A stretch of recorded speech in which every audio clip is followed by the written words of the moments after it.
Hi there. My name is Kat Curlin. I'm a press officer in the UC Davis Department of Strategic Communications. I'm speaking today on behalf of our director, Dana DePousis. I'd like to start off bragging just for a second about UC Davis, but don't worry, it's actually for a reason.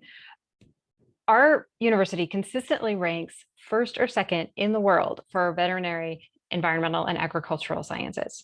So our experts are in demand from the media, from the public, for everything from wildflowers, sure, and wildfires and droughts and preventing pandemics. But engaging with the media and the public takes time, not to mention courage. Public engagement can yield acclaim and reward, good feelings, but it can also bring criticism and trolls. So it's no small thing that we ask our faculty to put themselves out there on behalf of our university. Our office has found some of the greatest benefits come when we're able to partner with faculty in communications training that we offer across campus. So this has taken many different forms over the years. They include three main activities I want to discuss today.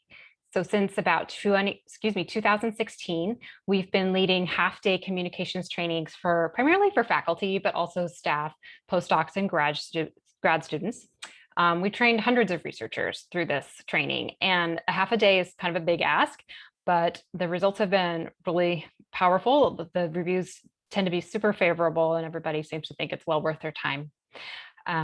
In 2019, we made an even bigger ask of several of our women faculty. We designed, in partnership with Faculty Advisory Committee, an all-day training geared specifically toward early career women scientists. It was called Shaping the Conversation, Women in STEAM Leadership Workshop. And it was primarily born from our observations that women, and particularly women of color, hold unique challenges and barriers to engaging with the public and in media, be it in Twitter or in a national media interview. So we explored those ideas that throughout the day, fueled by chocolate and flowers and good conversations and inspiring speakers. And the idea was really to help empower them with some tools to engage in ways that felt right for them when the time was right for them. And that also helped us get to know them and build, that kind of trust that's needed to do those sorts of activities. And then thirdly, we co-sponsored a science communication project. This was a fairly new launch.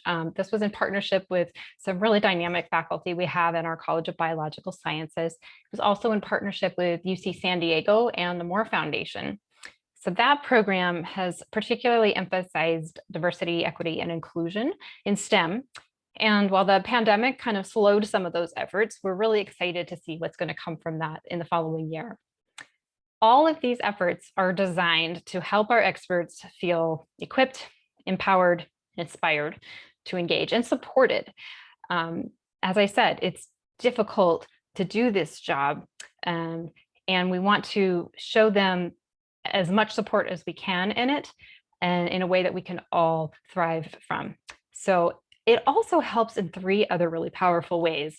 These trainings in time have cultivated a community of science communicators, particularly science, but research communicators across campus that has helped build connections between us and them, but also within themselves. They meet people they wouldn't necessarily meet otherwise. And we're a very interdisciplinary campus. And so finding these connections and drawing them in has been really fruitful kind of all around.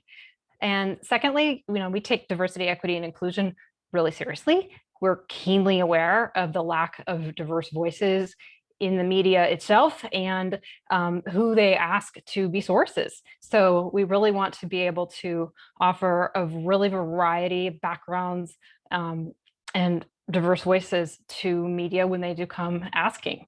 And so it's really critical that we train and support people in these efforts, because it's also women and people of color who tend to be most targeted when they do put themselves out there. So we're trying to do our best to help support that. And finally, we get to meet such wonderful people through this process, and nurturing their communication skills really helps us better understand their work and helps us promote it, frankly. So I hope these ideas are valuable to you in your own work. And I just want to thank you so much for taking the time out to listen to my talk today.